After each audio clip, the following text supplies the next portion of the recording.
Assalamualaikum warahmatullahi wabarakatuh.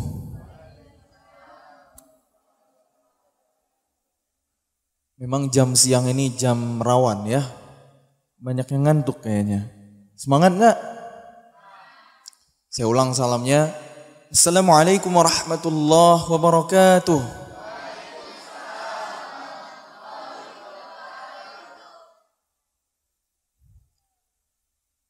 Alhamdulillahi wa kafa wa salatu wassalamu ala rasulillahil mustafa wa ala alihi wa sahbihi wa mal wafa. Subhanaka la ilma lana illa ma 'allamtana innaka antal alimul hakim. Rabbi shrah li sadri wa yassir li amri wahlul 'uqdatam min lisani yafqahu qawli. Faqala Allah Ta'ala fil Qur'anil Karim أعوذ بالله من الشيطان الرجيم الله نور السماوات والأرض مثل نوره كمشكاة فيها مصباح المصباح في زجاجة الزجاجة كأنها كوكب دري يوقد من شجرة مباركة زيتونة لا شرقية ولا غربية يكاد زيتها يضيء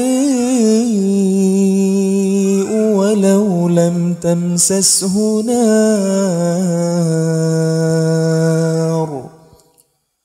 نور على نور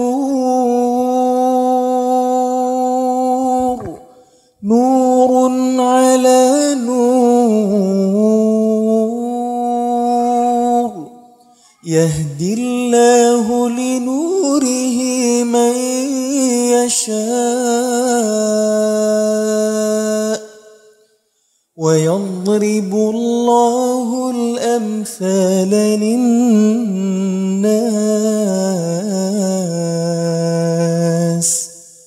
والله بكل شيء عليم.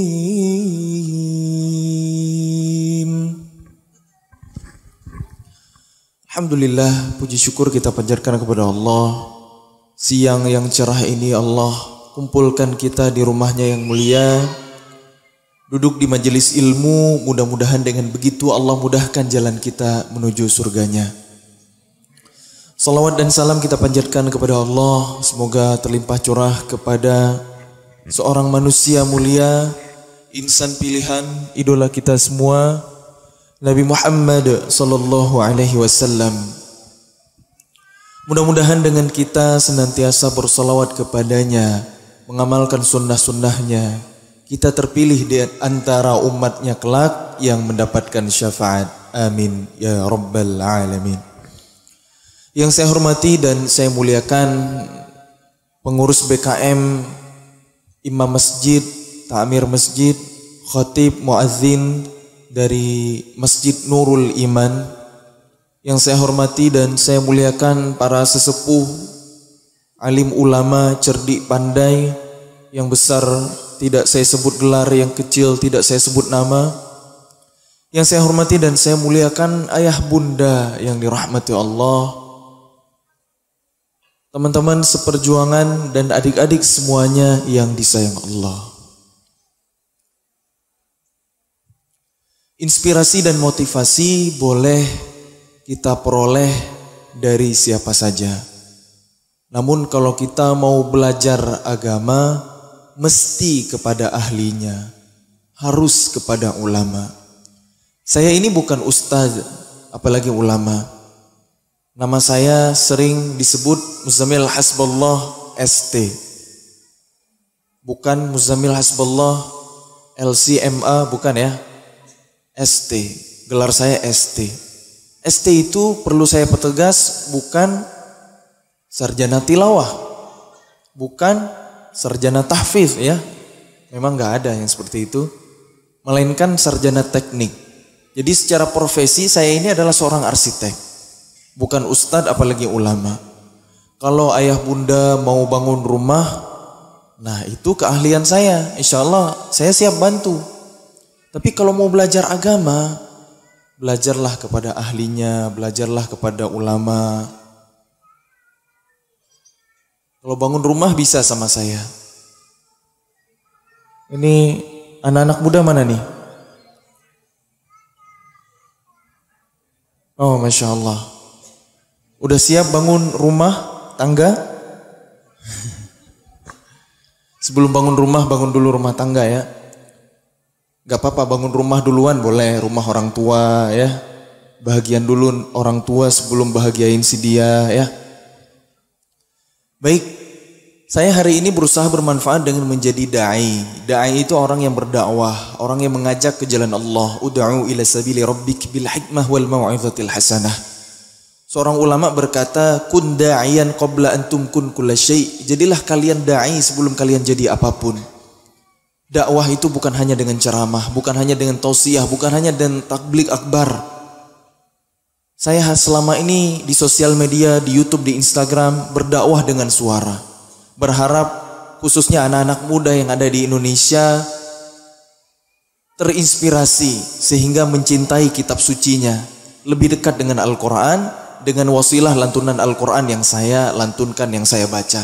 Karena itu yang saya kuasai, itu yang pernah saya pelajari dari kecil. Secara prestasi memang saya ini bukan Qori juara internasional ya, seperti yang disebutkan tadi, enggak. Saya bukan juara musabaqah tilawatil Quran atau hifdzil Quran internasional, enggak. Saya enggak punya prestasi itu, cuma memang dari kecil saya belajar itu semua. Pernah ikut juga musabaqah ya di tingkat kabupaten, provinsi, mentok-mentoknya segitulah. Masa SD saya ikut cabang tilawah seperti cara ngajinya, pembukaan acara tadi ya gitu. Waktu SMP saya sempat tinggal di rumah tahfidz sambil sekolah di sekolah umum, sehingga ketika ikut MTQ cabangnya hifdzil Quran, hafalan. Waktu SMA saya ikut MTQ juga cabangnya fahmil Quran, seperti cerdas cermat gitu. Nah jadi memang setiap jenjang pendidikan yang saya tempuh, alhamdulillah sempat belajar Al-Quran. Masa kecil di TPA, ketika SMP di pondok tahfidz, ketika SMA boarding school terus ngaji, sampai saya kuliah di Bandung di ITB. Alhamdulillah saya ketemu dengan guru saya dari Yaman, seorang syekh yang mengambil S2 di Indonesia, jurusan farmasi, tapi beliau ahlul Quran, menguasai 10 qiraat. Saya sempat bertalaki sama beliau. Qadarullah memang setelah lulus dari kuliah, sempat 1 tahun saya bekerja full time sebagai arsitek sambil aktif di kegiatan-kegiatan dakwah di masjid. Saya berusaha menggunakan platform sosial media. Jadi ada lantunan Al-Quran rekaman saya ngaji yang saya mulai upload di sosial media karena terinspirasi dari qori-qori internasional ya, dari luar. Mereka menggunakan sosmed untuk sarana dakwah. Di Indonesia masih jarang. Waktu itu saya iseng coba untuk bersyiar di sosial media. Memang awal-awal agak asing, agak aneh bagi masyarakat Indonesia. Ngaji kok diposting gitu. Rahasiakanlah ibadahmu sebagaimana kamu merahasiakan aibmu. Ya, biasanya gitu. Sesuatu yang baru tuh netizen Indonesia rame. Tapi qadarullah ternyata beberapa video ngaji saya ada yang viral. Terus waktu itu saya menirukan suara Syekh Abdurrahman Al-Ausi dari Saudi yang saya senang bacaannya. Qadarullah juga lantunan saya menirukan beliau. Alhamdulillahi Rabbil Alamin. Itu nyampe ke official beliau sendiri. Sehingga ketika beliau ada kesempatan datang ke Indonesia karena memenuhi undangan, beliau pengen ketemu saya. Singkat cerita, terbanglah saya waktu itu dari Bandung ke Jogja untuk menjumpai beliau. Nah, rekaman saya ketemu sama beliau viral di sosial media. Ditambah lagi waktu itu momentum bulan Ramadan. Memang dicari-cari itu sama media, diwawancara gitu. Cepet banget. Jadilah sampai saya hari ini, alhamdulillah terus berusaha konsisten dalam dakwah. Sehingga hari ini mungkin Allah ngasih saya amanah dikenal sama masyarakat. Dikenal sama anak-anak muda sebagai figur anak muda yang mensyiarkan Quran. Walaupun sebenarnya secara keilmuan saya masih sangat jauh dari kata Qurani. Saya bukan ahli tafsir, saya bukan ahli qiraat. Cuma bisa ngaji sedikit. Punya ilmu sedikit, dapat amanah yang berat hari ini, maka saya harus bertanggung jawab. Karena popularitas itu bisa jadi jalan untuk menuju kita ke surga atau sebaliknya bisa jadi ke neraka. Man dalla ala khair falahu ajru mithlu fa'ili. Siapa yang menunjuki jalan kebaikan maka baginya pahala yang sama dari orang yang mengerjakan. Kalau kita nyontohin yang baik, diikutin sama followers, diikutin sama subscribers, maka mudah-mudahan ketika niat kita ikhlas lillahi ta'ala, kita dapat panen juga pahalanya walaupun bukan kita yang mengamalkannya. Karena taunya lewat kita. Begitu juga ayah bunda hari ini ikut hadir di majelis ilmu, ngajak tetangga, ngajak saudara. Kalau berhasil ngajak satu orang, pahala jalannya, pahala duduk dengerin ilmunya, pahala ngamalinnya nanti, itu kita juga ikut dapat dari orang yang kita ajak tanpa ngurangin pahala dia. Itulah istimewanya dakwah. Makanya saya hari ini semangat untuk menjadi da'i. Sejatinya Allah yang menjaga agamanya, menolong agamanya dengan kita atau tanpa kita. Kita nggak mau dakwah, nggak merugikan Allah sama sekali. Allah tetap menjaga Islam, Allah tetap menjaga Quran.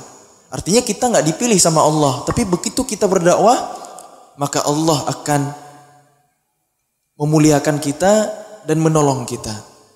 Dalam surah Muhammad ayat 7 Allah berfirman, A'udzubillahi minasyaitonirrajim. Ya ayyuhalladzina amanu in tansurullaha yansurkum wa yuthabbit aqdamakum. Wahai orang-orang yang beriman, jika kalian menolong agama Allah, Allah akan menolong kalian dan meneguhkan kedudukan kalian. Shadaqallah. Jika kalian menolong agama Allah, Allah akan menolong kalian dan meneguhkan kedudukan kalian. Ayat ini harus kita pahami dengan benar, harus kita tadabburi dengan tepat. Allah nggak butuh pertolongan kita sebagai hambanya, kita yang butuh pertolongan Allah. Kalau kita nggak menolong agama Allah, berarti kita nggak ditolong sama Allah. Justru dengan kita menolong agama Allah, kita akan ditolong sama Allah. Sebab ketika kita nggak berdakwah, artinya Allah nggak memilih kita. Allah memilih hambanya yang lain, yang lebih baik dari kita, yang lebih soleh dari kita, yang lebih berilmu dari kita, yang akan memperjuangkan agamanya. Ini adalah pilihan. Jadi sekali lagi dakwah itu bukan hanya ceramah, bukan hanya tausiah. Apalagi hari ini di era sosial media, sekedar kita share postingan yang bermanfaat, share nasihat-nasihat kebaikan, itu juga dakwah. Hari ini saya dakwah dengan mengaji, dengan melantunkan Al-Quran. Ada juga orang yang berdakwah dengan media, nih, videografer, fotografer, mereka berdakwah dengan keahliannya. Ada yang ahli desain grafis misalnya, berdakwah dengan membuat poster, membuat konten-konten dakwah yang diterima oleh kalangan anak-anak muda. Itu juga bagian dari dakwah. Dokter berdakwah dengan skillnya, mengobati pasien dari pedalaman misalnya. Seorang dokter yang punya ilmu agama yang baik, punya pemahaman tauhid yang benar, akan menguatkan kesabaran pasiennya. Sakit itu menggugurkan dosa, mengangkat derajat. Berobat itu ikhtiar, kesembuhan dari Allah. Itu dakwah seorang dokter. Seorang arsitek kayak saya, ketika menyumbangkan idenya, gagasannya untuk pembangunan rumah Allah, masjid Allah. Kadang-kadang seorang arsitek rela nggak dibayar, menyumbangkan skillnya, idenya, gagasannya. Maka itulah dakwah di jalan Allah. Seorang pengusaha yang Allah berikan kelebihan harta, dakwahnya bukan ceramah, dakwahnya bukan dengan kata-kata, bukan dengan orasi, bukan dengan tabligh akbar, melainkan dengan bilmal, dengan harta. Pembangunan masjid, pembangunan pesantren, sekolah, untuk wakaf tanah, rumah tahfiz, rumah yatim, rumah sakit dan lain sebagainya. Itulah dakwah orang-orang kaya dengan harta, dengan kedermawanannya. Jadi jangan kita menyempitkan dakwah hari ini. Oleh karena itu dakwah bisa dilakukan oleh siapa saja. Kun da'iyan qabla antum kun kulla syai'. Jadilah kalian dai sebelum kalian jadi apapun. Ayah bunda semuanya yang disayang Allah,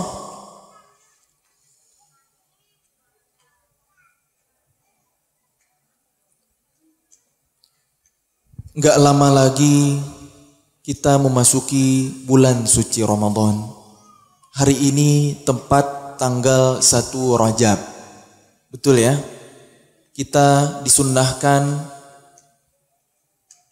untuk memperbanyak doa yang diajarkan oleh Nabi Muhammad SAW, yaitu Allahumma barik lana fi Rajab wa Sya'ban wa ballighna Ramadan.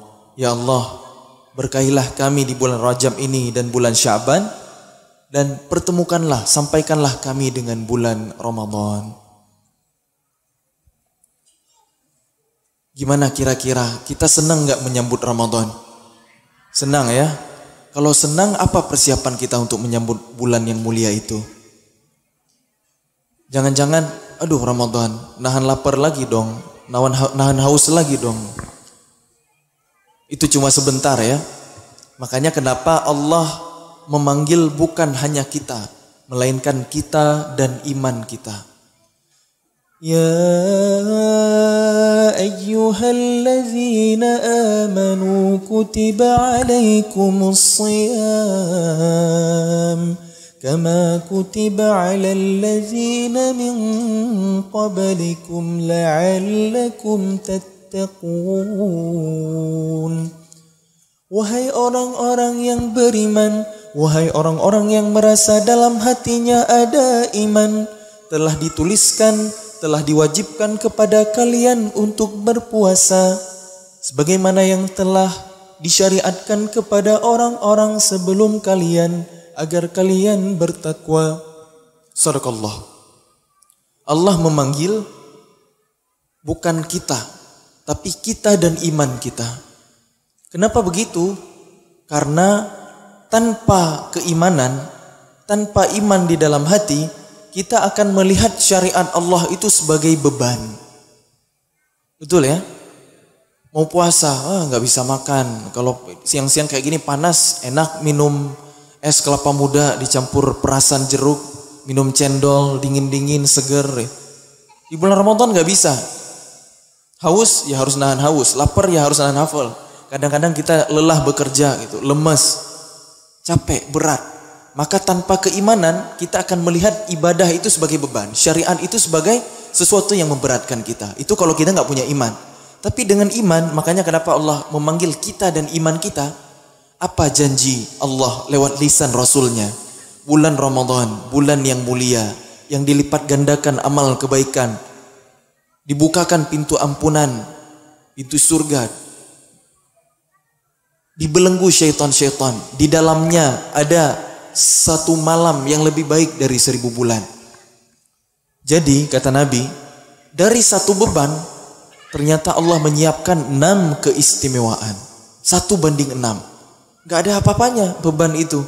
Siang kita berpuasa, malam kita sholat, tarawih, qiyamul lail. Itu adalah jamuan dari Allah Subhanahu wa ta'ala. Karena bulan Ramadan itu adalah bulan yang istimewa, bulan yang di dalamnya diturunkan Al-Quran. Syahrul Ramadan alladzi unzila fihi Al-Quran. Bulan Ramadan adalah bulan yang di dalamnya diturunkan Al-Quran. Coba kita lihat ya, keistimewaan Al-Quran, keistimewaan Ramadan. Al-Quran itu mulia, betul ya? Al-Quranul Karim, kita sering menyebutnya begitu. Semua yang berhubungan berkaitan dengan Al-Quran Allah muliakan. Malam turunnya Al-Quran. Inna anzalnahu fi lailatul qadr. Sesungguhnya kami telah menurunkan Al-Quran itu pada malam yang mulia. Allah menurunkan Al-Quran pada suatu malam namanya Lailatul Qadar, malam yang mulia. Apa ukuran kemuliaannya? Khairum min alfi syahr, lebih baik dari 1000 bulan. Kemudian Quran itu menurut pendapat ulama turun bertepatan dengan hari Jumat. Jumat adalah hari yang paling mulia, Sayyidul Ayyam. Quran turun di bulan Ramadan, jelas Ramadan adalah bulan yang paling mulia. Kemudian Quran turun di Makkah dan Madinah, Makkah Al-Mukarramah, Madinah Al-Munawwarah. Tempat-tempat asal Nabi, kemudian tempat hijrah Nabi. Sebelum dan setelah Nabi hijrah dari Makkah ke Madinah, tempat-tempat itulah tempat turunnya Al-Quran. Allah muliakan di muka bumi. Betul? Semua kita bercita-cita ke sana minimal seumur hidup sekali untuk menunaikan haji dan umrah. Di Makkah ada Masjidil Haram. Salat di sana 100.000 kali lipat daripada salat di Masjid Nurul Iman ini, pahalanya. Di Madinah ada Masjid Nabawi, 1000 kali lipat pahala salat di sana daripada salat di masjid ini. Dan masjid-masjid yang lain seluruh dunia, kecuali Masjidil Aqsa itu juga punya keistimewaan ya. Di Baitul Maqdis, tempat persinggahan Nabi ketika Isra Mi'raj, juga buminya para nabi, tanah yang diberkahi, bumi Syam. Di Palestina hari ini.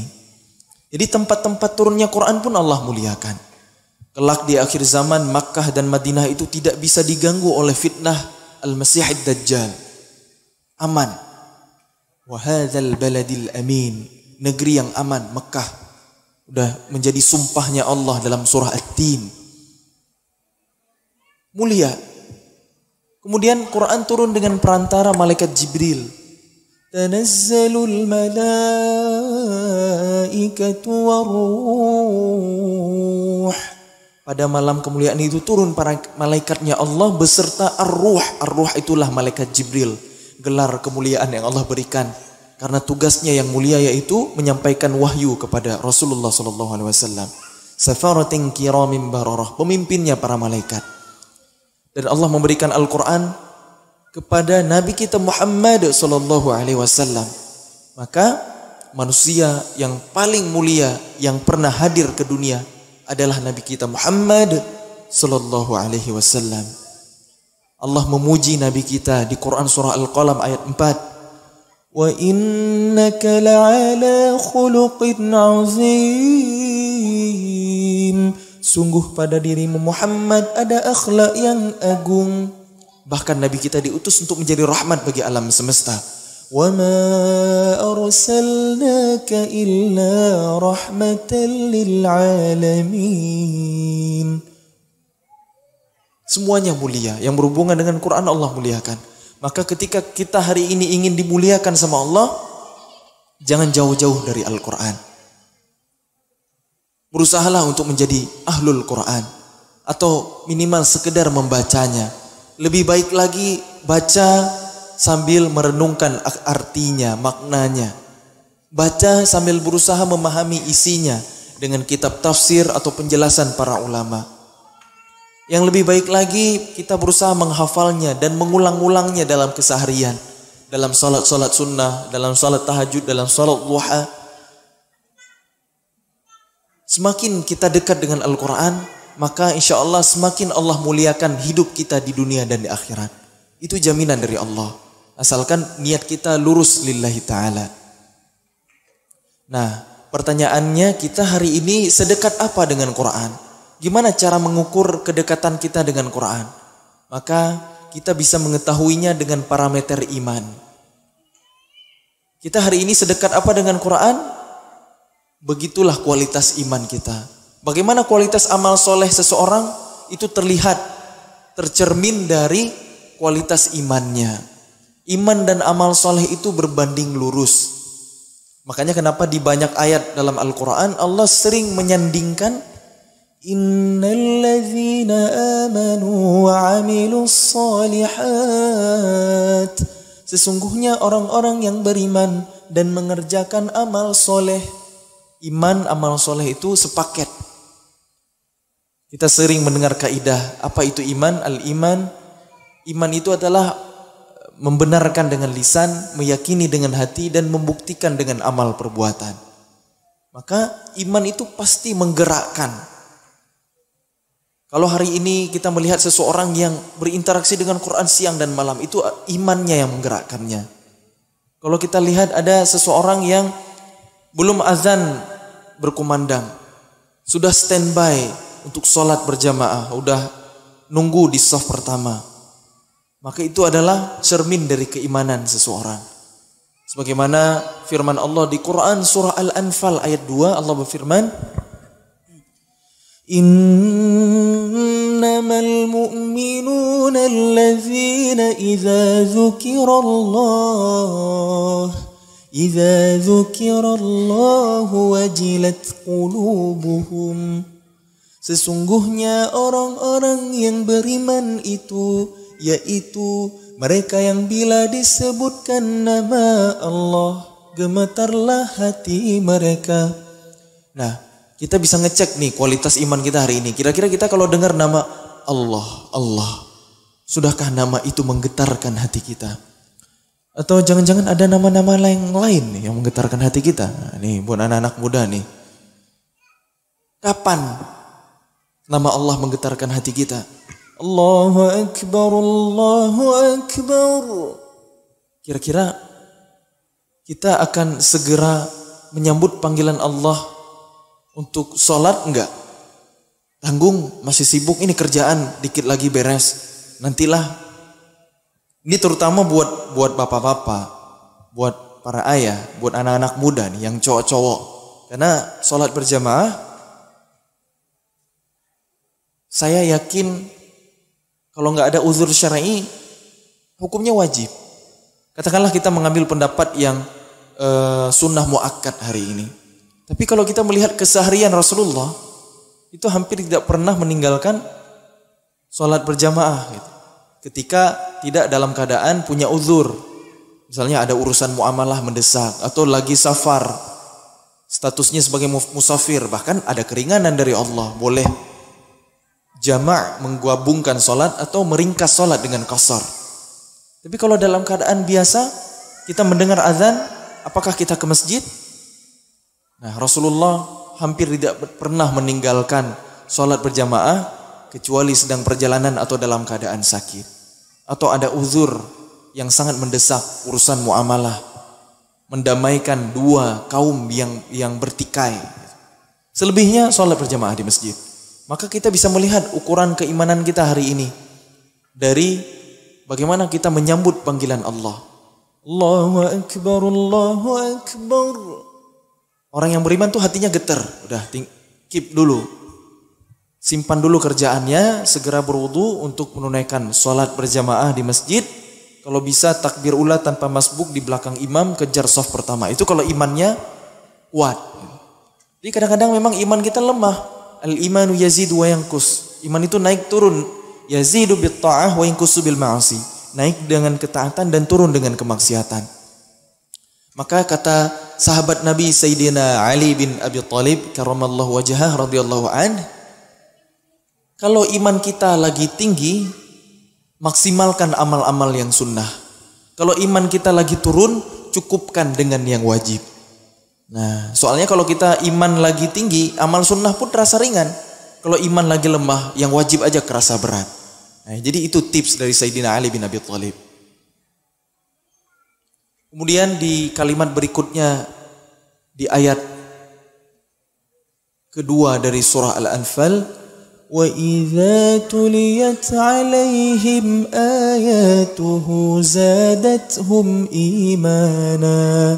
Apabila dibacakan ayat-ayat Allah kepada mereka, bertambahlah iman mereka. Orang-orang yang beriman itu dengerin lantunan Al-Quran, imannya bertambah. Kita gimana hari ini kalau dengar lantunan Al-Quran? Nambah nggak iman kita atau selewat aja gitu? Hari ini ada tarhim, sebelum azan berkumandang diputarkan lantunan Al-Quran di masjid-masjid kita, di musola-musola kita. Apakah kita selewat gitu aja? Padahal Allah berfirman, wa idza quri'al Qur'anu fastami'u lahu wa ansitu la'allakum turhamun. Apabila dibacakan Al-Quran, maka simaklah dan diamlah agar kalian mendapat rahmat. Harus kita dengerin bacaan Quran. Nah, ketika kita mendengarkan Quran, iman kita nambah nggak? Kalau biasa-biasa aja, berarti ya begitulah level iman kita. Atau mungkin kita salah fokus, salfok kalau kata anak-anak muda. Masya Allah, bagus banget suara qarinya. Masya Allah. Gitu. Yang kita fokuskan ke yang lain-lain gitu. Bukan ke ayat Qur'annya, tapi mungkin ke qarinya atau mungkin ke iramanya. Ya nggak ada yang salah dengan itu. Tapi itulah kualitas iman kita hari ini. Harusnya tiap kali kita dengerin Al-Quran iman kita bertambah. Cuma gimana caranya iman kita bertambah kalau kita nggak memahami ayat-ayat yang sedang kita dengar itu. Wa idza tuliyat, bukan wa idza quri'at. Apa bedanya qara'a dengan tala? Nah, itulah bahasa Al-Quran, bahasa Arab. Inna anzalnahu Qur'anan Arabiyyan la'allakum ta'qilun. Sesungguhnya kami menurunkan Al-Quran berbahasa Arab agar kalian berakal. Jadi bahasa Arab ini adalah bahasa pilihan Allah di muka bumi. Bahasa yang menjadi bahasa Al-Quran, bahasa pengantar nanti di akhirat. Maka siapa yang mempelajari Al-Quran, siapa yang mempelajari bahasa Arab akan cerdas. Seperti firman Allah tadi, kami turunkan Al-Quran berbahasa Arab agar kalian berakal. Jadi betapa bahasa yang Allah pilih ini, terutama bahasa Al-Quran ya. Setiap kata, setiap ayat dari Al-Quran itu ada mu'jizat yang luar biasa. Tidak sembarangan Allah memilih huruf, satu huruf sekalipun dalam Quran. Itu ada makna, ada tadabbur, ada hikmah, ada pelajaran yang luar biasa. Ketika wahyu surah pertama turun, Allah memerintahkan nabinya, Iqra bismi rabbikal ladzi khalaq. Bacalah Muhammad dengan menyebut nama Tuhanmu yang menciptakan. Untuk menciptakan engkau aja mudah bagi Allah, apalagi membuatmu sekedar bisa membaca. Perintah pertama itu adalah Iqra, bacalah, pokoknya bisa membaca. Yang dibaca apa? Firman Allah yang ada di dalam hati Nabi, bukan sekedar teks yang nanti dikembangkan, membaca teks, membaca alam semesta, penelitian dan lain sebagainya. Wasilah ilmu, Iqra, baca. Pokoknya bisa baca aja dulu. Itulah qiraah, qara'a. Tapi kalau tala, tilawah, itu bukan sekedar baca. Ketika Nabi sudah hijrah ke Madinah, perintah untuk membaca Quran bukan lagi iqra, tapi utlu. Asal katanya tala, utlu. Watlu ma uhiya ilaika min kitabi rabbik. Bacalah apa yang telah kami wahyukan kepadamu Muhammad dari Al-Quran, dari sisi Tuhanmu. Utlu tilawatil Quran. Maknanya membaca dengan berusaha memahami makna ayat yang sedang dilantunkan itu agar bisa diamalkan dalam kehidupan. Itulah tilawah. Baca, pahami untuk diamalkan. Itu tilawah. Kalau hari ini kita sekedar baca, mengkhatamkan Quran, itu qiraah. Kita nggak ngerti apa yang dibaca, itu qiraah. Tapi jangan khawatir, qiraah pun rahmat Allah turun, berkah Allah turun. Setiap huruf satu kebaikan Allah lipat gandakan menjadi 10 pahala. Bahkan ketika kita masih belajar, masih terbata-bata, ajron kata Nabi, pahalanya 2 kali lipat. Itu qiraah. Akan tetapi ketika kita sempurnakan dengan tilawah, baca, pahami makna, agar kita bisa mengamalkannya, pahalanya jauh lebih besar. Itulah yang Allah inginkan. Kitabun anzalnahu ilaika mubarakun liyadabbaru ayatih.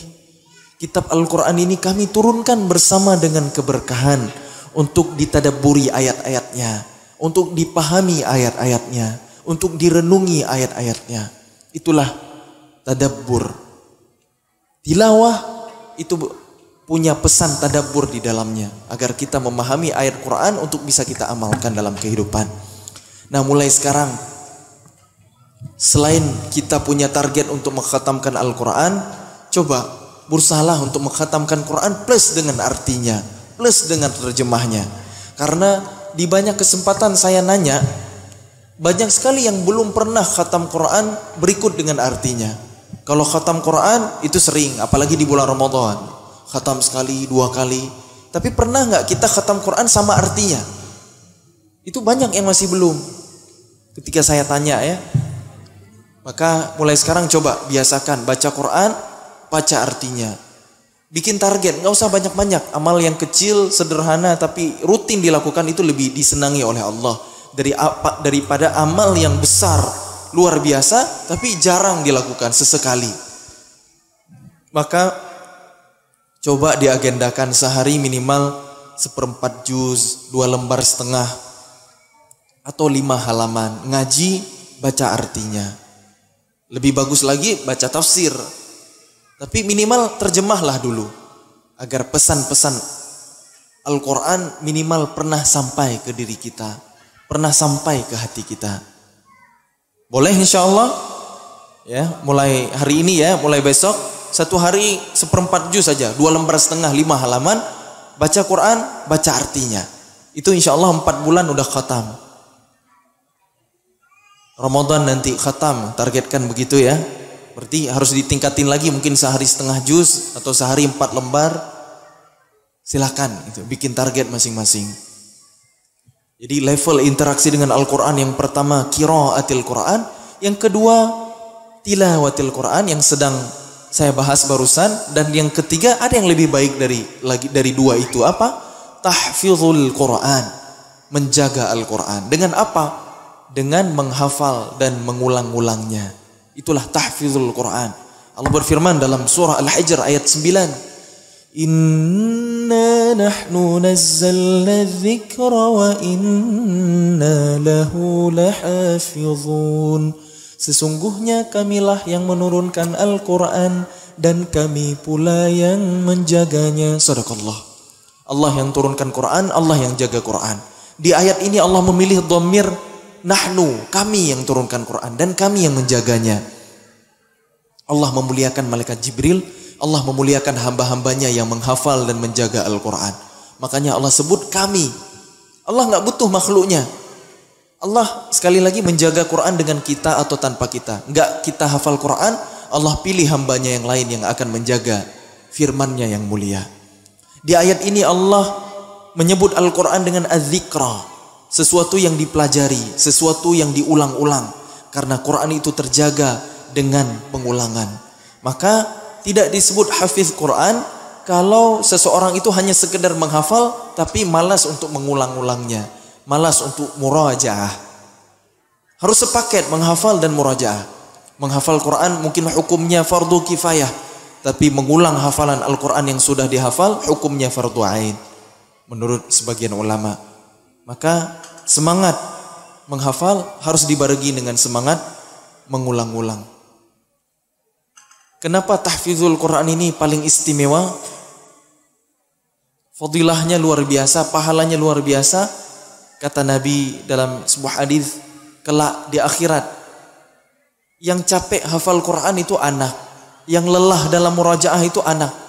Tapi yang mendapatkan kemuliaan, mahkota cahaya, itu orang tua. Itulah istimewanya Al-Quran. Punya anak yang ahlul Quran, orang tuanya ikut dimuliakan di akhirat.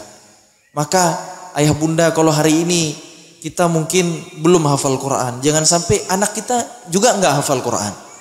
Cucu kita nggak ada yang hafal Quran. Jangan sampai seperti itu. Milikilah minimal ada 1 anggota keluarga di dalam rumah kita yang jadi ahlul Quran. Karena ini adalah investasi dunia akhirat. Jadi ahlul Quran dulu sebelum jadi apapun. Nanti perkara dia mau jadi dokter, mau jadi insinyur, jadi arsitek, jadi ahlul Quran dulu. Jadi hafiz Quran yang dokter, hafiz Quran yang arsitek, hafiz Quran yang pengusaha, hafiz Quran yang lawyer, pengacara dan lain sebagainya. Quran dulu, karena Quran ini berkah. Orang yang hidup dekat dengan Quran, maka insya Allah kehidupannya itu berkah. Berkah itu bukan berarti banyak. Misalnya kalau dikasih harta yang banyak, bukan. Berkah itu banyaknya tidak membahayakan, sedikitnya mencukupkan. Nah itu tenang kita, bahagia kalau hidupnya kalau berkah. Kalau hidup kita diberkahi oleh Allah Subhanahu wa taala. Jadi dari 3 level interaksi dengan Quran, ada di level mana kita? Qiraatil Quran baru sekedar membaca, tilawatil Quran membaca, memahami agar bisa mengamalkan, atau tahfizul Quran udah di level kita berusaha menjaga Quran dengan menghafal dan mengulang-ulangnya. Jawabannya ada di kita masing-masing. Jangan sampai dari 3 level ini satu pun kita nggak ada. Karena kita belum bisa ngaji, belum bisa baca Quran. La haula wala quwata illa billah. Tapi nggak ada kata terlambat ya. Nggak ada kata terlambat untuk belajar. Semangat terus untuk belajar. Mudah-mudahan Allah mudahkan kita untuk jadi ahlul Quran. Allah berkahi bumi Riau Pekanbaru ini. Allah berkahi Indonesia. Dan ketika setiap rumah kaum muslimin di dunia ini terisi dengan ahlul Quran, ada yang paham Quran, banyak ahli ilmu, maka di saat itulah nanti Islam akan kembali bangkit berjaya di muka bumi. Dan itu pasti terjadi karena sudah disampaikan oleh Rasulullah dalam hadis sahihnya, fase-fase zaman dari 5 kita sudah ada di fase keempat. Sebelum kiamat Islam akan menang kembali, akan jaya kembali, akan memimpin bumi kembali. Nah, ketika momentum itu tiba, pastikan kita menjadi pemain di dalamnya, bukan hanya penonton. Ketika kita berusaha menjadikan diri kita ahlul Quran, keluarga kita ahlul Quran, masyarakat yang ahlul Quran, dan kelak nanti negara, pemerintahan, kekuasaan yang mengamalkan isi Al-Quran, menegakkan syariat Allah di muka bumi, insya Allah. Wallahu a'lam bishawab. Mudah-mudahan tausiah singkat di siang hari ini bermanfaat. Mohon maaf atas segala kekurangan. Yang benar dari Allah, yang keliru dari kebodohan saya, semoga Allah ampuni. Mudah-mudahan Allah tunjuki kita semua kepada pemahaman yang paling dekat dengan kebenaran. Mari kita tutup dengan sama-sama berdoa, bermunajat kepada Allah. A'udzu billahi minasy syaithanir rajim. Bismillahirrahmanirrahim. Alhamdulillahi rabbil alamin. Hamdan yuwafi ni'amahu wa yukafi'u mazidah. يا ربنا لك الحمد ولك الشكر كما ينبغي لجلال وجهك الكريم وعظيم سلطانك. اللهم صل وسلم على سيدنا ونبينا محمد وعلى آله وصحبه أجمعين. اللهم أحينا بالإيمان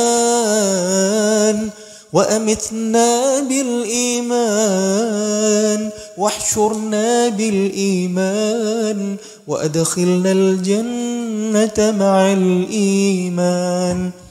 اللهم اجعل القرآن العظيم ربيع قلوبنا ونور صدورنا وجلاء أحزاننا وهمومنا وغمومنا. اللهم ارحمنا بالقرآن واجعله لنا إماما ونورا وهدى ورحمة. اللهم ذكرنا منه ما نسينا وعلمنا منه ما جهلنا وارزقنا تلاوته آناء الليل وأطراف النهار واجعله لنا حجة يا رب العالمين. ربنا ظلمنا أنفسنا وإن لم تغفر لنا وترحمنا لنكونن من الخاسرين. اللهم اغفر لنا ذنوبنا وذنوب والدينا وارحمهم كما ربونا صغارا ولجميع المؤمنين والمؤمنات الأحياء منهم والأموات إنك سميع قريب مجيب الدعوات يا قاضي الحاجات برحمتك يا أرحم الراحمين. ربنا هب لنا من الصالحين ربنا هب لنا من أزواجنا وذرياتنا قرة أعين واجعلنا للمتقين إماما. اللهم أعز الإسلام والمسلمين وأذل الشرك والمشركين ودمر أعداء الدين. ربنا آتنا من لدنك رحمة وهيئ لنا من أمرنا رشدا. ربنا آتنا في الدنيا حسنة وفي الآخرة حسنة وقنا عذاب النار. سبحان ربنا رب العزة عما يصفون وسلام على المرسلين والحمد لله رب العالمين. سبحانك اللهم وبحمدك أشهد أن لا إله إلا أنت أستغفرك وأتوب إليك. والسلام عليكم ورحمة الله وبركاته.